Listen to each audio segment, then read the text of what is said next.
ہے separation anxiety. Separation anxiety بھی بہت کامن ہے. سیپریشن انگزائٹی کچھ ایسے لوگوں کو ہوتی ہے جن کو ایک اٹیچمنٹ ڈس آرڈر بھی ہوتا ہے. اٹیچمنٹ ڈس آرڈر یہ باقاعدہ سائیکالوجسٹ نے ڈیٹیل میں ڈسکس کیا ہے. جیسے کچھ لوگ جو ہے وہ اوورلی اٹیچ ہو جاتے ہیں کسی چیز سے یا کسی انسان سے یا ایک خاص سچویشن سے.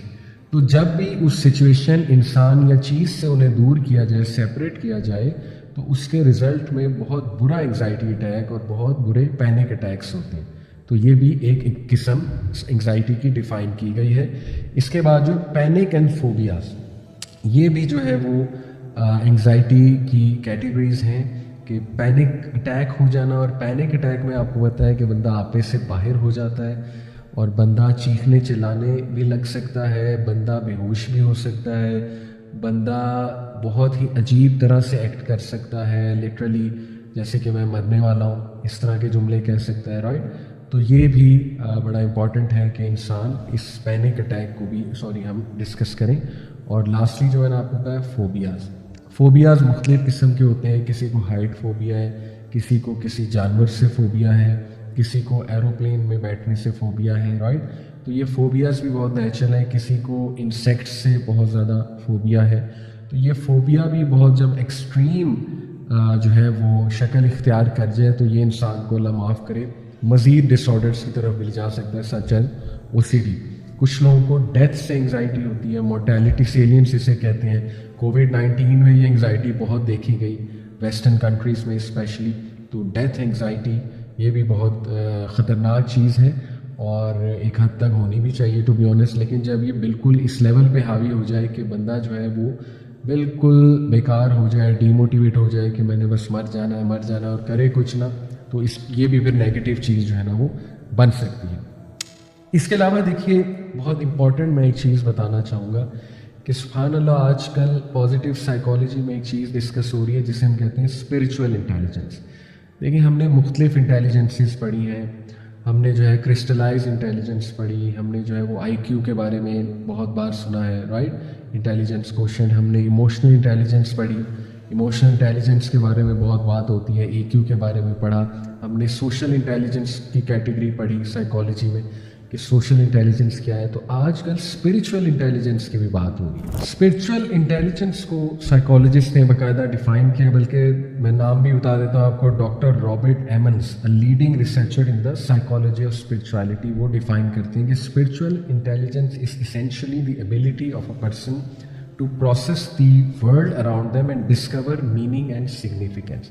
یعنی اسپرچول انٹیلیجنس یہ ہے کہ آپ دنیا پہ غور و فکر کرتے ہوئے, جس میں غور و فکر میں یہ بھی چیز انکلوڈیڈ ہے کہ آپ اس بات کا احساس کرو کہ یہ دنیا عارضی ہے, ہر چیز اس دنیا میں عارضی ہے. دیکھیں نا, ہمیں تفکر اور تدبر کرنے کا حکم دیا گیا ہے کہ جب تم اللہ کی تخلیق پہ تفکر تدبر کرو گے, آبزرو کرو گے, تمہیں احساس ہوگا کہ ہر چیز عارضی ہے.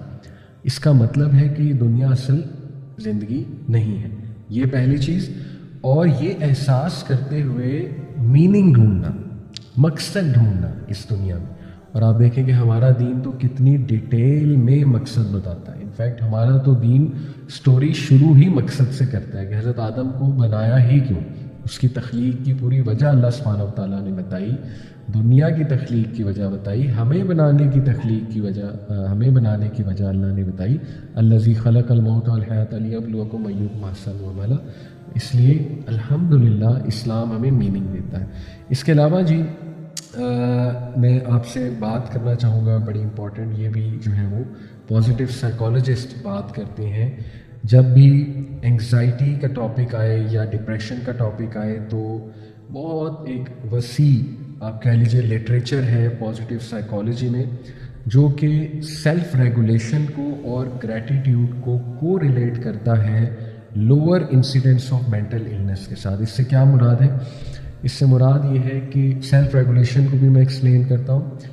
بے شمار ہمارے پاس ڈیٹا ہے, ریسرچز ہیں from positive psychology, from the field of positive psychology, کہ جو لوگ کو سیلف ریگولیشن کرنی آتی ہے اور نمبر 2 شکر گزاری کرنی آتی ہے, ان کی مینٹل النس, ان کے مینٹل النسز کہ مینٹل النس ہونے کے چانسز بہت کم ہوتے ہیں اور وہ مینٹلی بہت ہیلدی رہتے ہیں وہ لوگ. سیلف ریگولیشن کیا ہے؟ سیلف ریگولیشن جو ہے it is the will power that enables people to act in accordance with their values and long term benefit despite cost to energy اور شارٹ ٹرم پلیجر. سبحان اللہ. سیلف ریگولیشن جو ہے یہ ایک ول پاور ہے. ہر انسان کو اللہ نے ول پاور دی ہوئی ہے. ایسا کوئی نہیں کہہ سکتا میرے اندر ول پاور ہے ہی نہیں. اور شیطان کیا کرتا ہے؟ اس ول پاور پہ اٹیک کرتا ہے. اتنے وسوسے دلا کے انسان کو ویک کر دیتا ہے. انسان ہار جاتا ہے, خود ہی ہار جاتا ہے. تو تھوڑا سا اپنے آپ کو سیلف ریگولیٹ کرنا چاہیے, اپنے آپ کو تھپکی دے کے اٹھانا چاہیے. دیر ول بی ڈیز جب آپ کو کوئی نہیں اٹھائے گا, آپ کو اٹھانا پڑے گا اللہ سے دعا کر کے کہ اللہ مجھے ہمت دے. تو یہ کرنا پڑتا ہے. تو سیلف ریگولیشن بھی پریکٹس سے آتی ہے. جتنا پریکٹس کریں گے انشاءاللہ یہ ول پاور بڑھتی جائے گی. تو یہ وہ ول پاور ہے جو کہ لوگوں کو انیبل کرتی ہے کہ وہ اپنی ویلیوز اور لانگ ٹرم گولز کے مطابق انشاءاللہ اٹھ کر سر اٹھا کر جئیں, اور جو شارٹ ٹرم پلیجر ہے اس کی طرف وہ نہ جائیں. اور جہاں تک بات ہے جی اس کی گریٹیٹیوڈ کی, تو وہ سیلف ایکسپلینیٹری ہے کہ شکر گزار ہونا, اپریشیٹ کرنا چیزوں کو, پازیٹیو سوچ رکھنا, رائٹ, اور نعمتوں کی طرف جو ہے وہ غور کرنا. صبر کو بھی تھوڑا سا ہم ایکسپلین کر لیتے ہیں, کیونکہ میں نے آپ کو امام ابن القیم کا ایک کوٹ بتایا تھا کہ ماضی کو آپ کیسے حل کر سکتے ہیں, اس میں صبر کا بہت بڑا رول ہے. تو صبر جو ہے امام ابن القیم کے مطابق اس کے 3 کونوٹیشنز ہیں, یعنی کہ 3 ایلیمنٹس ہیں صبر کے. Number 1 restraining. ریسٹریننگ کا مطلب ہے رک جانا, یعنی کوئی چیز کرتے ہوئے رک جانا. کوئی بہت برا خیال آ رہا ہے, رک جانا, یہ صبر ہوگا. کوئی بہت ہی خطرناک حرکت کرنے کا دل کر رہا ہے, رک جانا. یا کچھ بہت ہی برا بولنے کا دل کر رہا ہے, رک جانا, اپنے آپ کو ریسٹرین کر لینا. یا کوئی بہت برے خیالات آ رہے ہیں تو ریسٹرین کرنا, اعوذ باللہ پڑھ کے صبر کرنا. اسٹرینتھ, صبر میں سے رک جانا نہیں ہے بلکہ اسٹرینتھ بھی ہے, طاقت, رائٹ. قوت, تو ذہنی قوت یہ بھی صبر کا ایک پارٹ ہے. اور انسان کے اندر اللہ سبحانہ و تعالیٰ نے دیکھیں ہمارے اندر جو کوالٹیز رکھی ہیں پورے سسٹم میں, اگر ایک بندہ نارمل ہے, نارمل فنکشن کر رہا ہے, تو اللہ نے اس کے اندر اسٹرینتھ رکھی ہے. اس اسٹرینتھ کو باہر نکالنا انشاءاللہ, اور سیکھنا ڈیفیکلٹ سچویشن میں صبر کرنا یہ. اور تیسرا ہے جی بلڈنگ. بلڈنگ سے مراد ہے کہ اس سچویشن میں اپنے آپ کو بلڈ کرنا اور اس میں سیکھنا کہ میں نے ڈیل کیسے کرنا ہے اس سچویشن سے. یہ سارا بلڈنگ کا پروسیس ہے. تو یہ صبر کی ڈیفینیشن بہت خوبصورت ہے.